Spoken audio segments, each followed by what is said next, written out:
They are called the Nephilim, warriors of renown, giants of old. In the half-lit dawn of human memory, their shadows stretched across the earth, colossal, terrible, and unforgettable.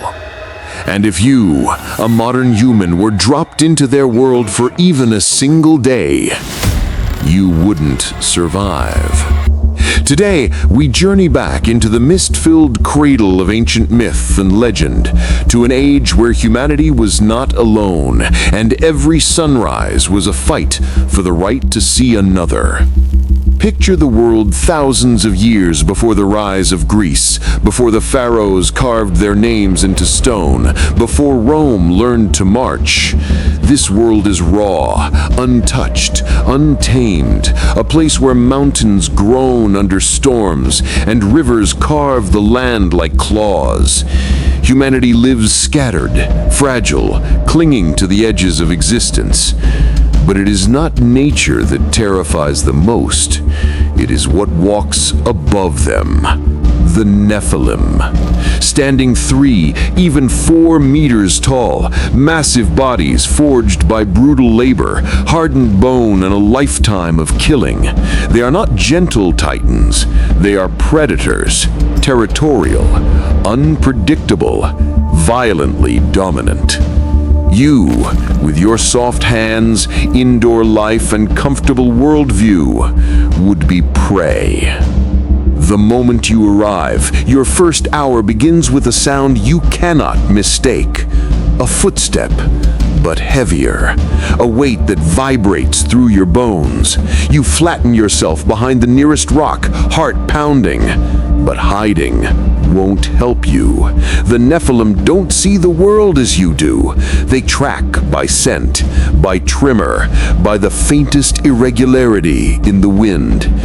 You hear a sniff, a low growl, and then silence. The kind of silence that screams danger. A shadow, enormous, falls over your hiding place, and you realize just how small you are. You may think survival is about speed, run fast enough, climb high enough, hide long enough, but you're not facing a wild animal, you're facing an apex hunter. A Nephilim can sprint at the pace of a horse and for longer than a human can dream of. Their legs, thicker than tree trunks, cover meters in a single stride. Their reach is monstrous, their stamina terrifying. Your modern lungs would burn out in minutes. They would run until you stop. And when you collapse from exhaustion, that is when they would finally accelerate. If by some miracle you evade the first Nephilim, you will find refuge among ancient humans, hunter-gatherers, whose survival depends on absolute discipline. Their camps are silent, no wasted sound, no laughter, no fire at night. Children are trained to mask their breathing while hiding in stone cracks, because one mistake can doom an entire tribe. You, coughing, stepping on branches, speaking too loudly, asking questions, they would silence you instantly. Not out of cruelty, but necessity. In this world, the loud die first. Even the bravest warriors of this age avoid direct confrontation. Their weapons, flint-tipped spears, bone knives, simple clubs, are meant to harass, not kill. To wound a Nephilim is a story told for generations. To kill one is a legend.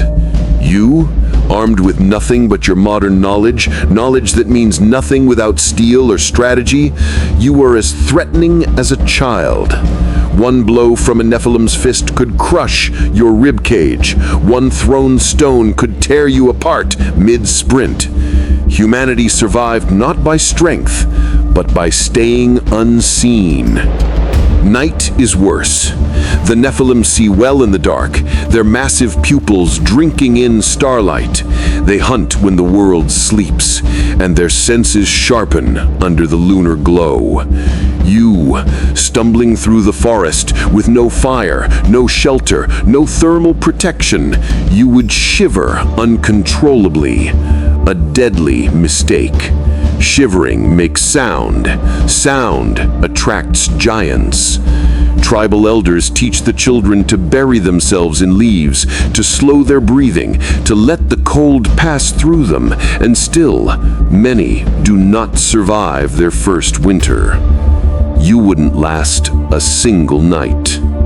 By now, hunger gnaws at you. Your body, used to modern convenience, weakens quickly. Humans of this age fast for days, sometimes weeks. They hunt constantly, moving with the migrations. Your stomach, however, hurts after a few hours without food.